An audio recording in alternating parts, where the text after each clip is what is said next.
Hər kəsə salam əziz izləyicilər. Bu gün sizi xüsusi bir anla balaca fidanların məktəbə ilk addımlarını atdığı o duyğulu günlə tanış etmək istəyirəm.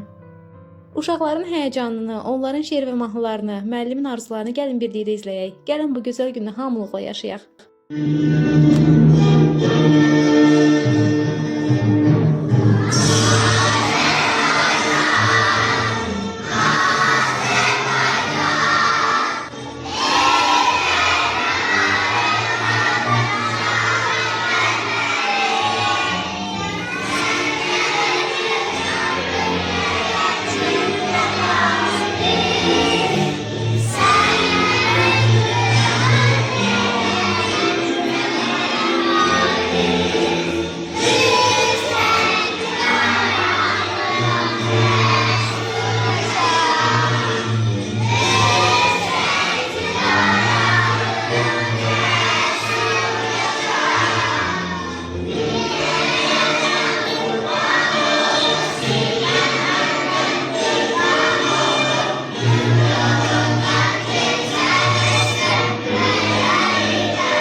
Hər birinizi yeni tədris ili münasibətilə təbrik edirəm.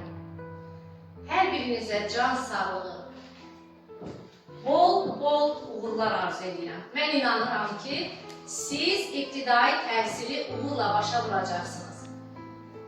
Bilik səviyyəsini ən yüksək zirvəsində sizi görmək istəyirəm. Hər birinizi öpürəm, bağrına basıram. İlk gününüz mübarək.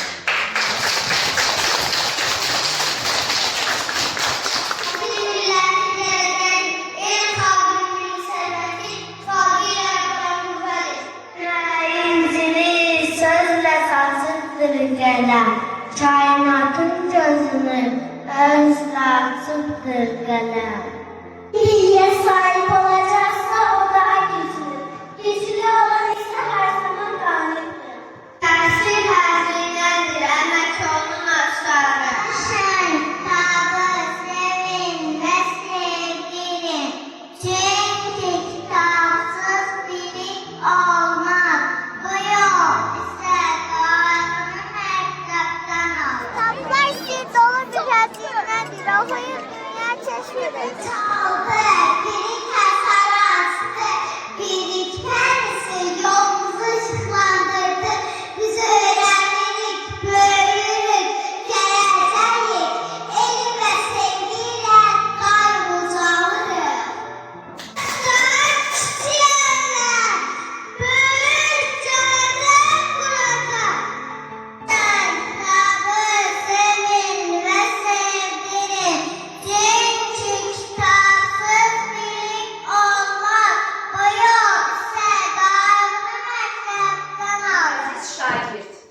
Məktəb həyatının ilk addımını böyük cəsarətlə attığın üçün bu uğur sertifikatı sənə təqdim olunur.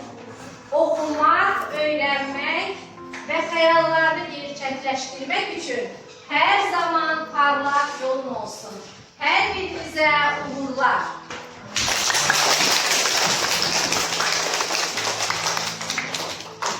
Məktəbdə olduq, bir iş səfərinə xoş gəldin. Tək olsun, sən yaşa tək qoymaz. Gəvədik sənlərdir. Gedirəm, təp-təzə dostlarım var. Çantamda dəftər, kitab, ürəyimdə arzular. Gedirəm, baxır şəruldan utan, övladlarım boyatır, gözlərin aydın vətən. Hər açılan kitab yeni bir dünyadır. Gələcəm, rəqəmləri deyəcəm, müəlliməm yanında böyüyəcəm. Səbər gedirəm, güz gəlib qollarıma, mənim iki müəlliməm göz tikib yollarıma. Əlifbanın ilk hərfi ilə gələcəyin qapısı açılır. İlk dəfə məktəbə gəlmişəm bugün. Çantamda arzular, qəlbimdə sevinç var. Əlində kitab tutan şagird heç vaxt tənha qalmaz. Hər səhər məktəbə girmək bilik sarayına bir addım atmaqdır. Məktəb həyatına çayı mənim zamanın işığıdır.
Bugün valideynlər və mən Elçin məktəbinə qonaq olduq. 1-ci sinifə qədəm qoyan balaca ürəklərin həyəcanına şahid olduq. Onların gözlərində həm sevinci, həm marağı, həm də gələcək yolun ilk addımlarını gördük. Bugün sadəcə məktəbin qapısı açılmadı. Bugün uşaqlar üçün yeni bir dünya başladı. Sinif otağında hərə öz çıxışını elədi. Kimisi şeir söylədi, kimisi mahnı oxudu, kimisi də sadəcə gülümsədi. Amma bütün bu anların ortaq bir adı vardı: ümid. Məktəbin direktoru və uşaqların müəlliməsi uşaqlara öz arzularını bildirdi. Və həmin an mən başa düşdüm ki, müəllim olmaq sadəcə peşə deyil, ürəkləri yoğuran, gələcəyi formalaşdıran müqəddəs bir yolculuqdur. Bu balaca ürəklərin təmiz arzuları, saf gülüşləri hər birimiz üçün böyük bir mesajdır. Onlara dəstək olaq, sevgimizi, dualarımızı əsirgəməyək, çünki onlar sabahımızın işığıdır. Mənim də öz ürək sözlərim var. Arzum odur ki, hər bir uşaq məktəbə sevinclə gəlsin, biliklə böyüsün, yaxşılıqla yaşasın. Arzum budur ki, müəllimlərin zəhməti heç vaxt unudulmasın, dəyəri həmişə bilinsin. Əziz valideynlər, gəlin birlikdə uşaqlarımıza ən böyük dəstəyi sevgi ilə, qayğı ilə, təmənnasız dəstəyimizlə verək. Çünki məktəb sadəcə bir binadan ibarət deyil, məktəb həyatın özüdür. Dostlar, bu videonu izləyərkən siz arzularınızı uşaqlar üçün paylaşmağı unutmayın. Rəylərdə yazın. Gələcəyimiz olan uşaqlara, balacalara hansı arzunu çatdırmaq istəyirsiniz? Sizin sözləriniz onların motivasiyası ola bilər. Hər bir uşağa uğurlu gələcək, müəllimlərə səbir və sevgi, valideynlərə qürur və fərəh arzulayıram. Bilik gününüz mübarək.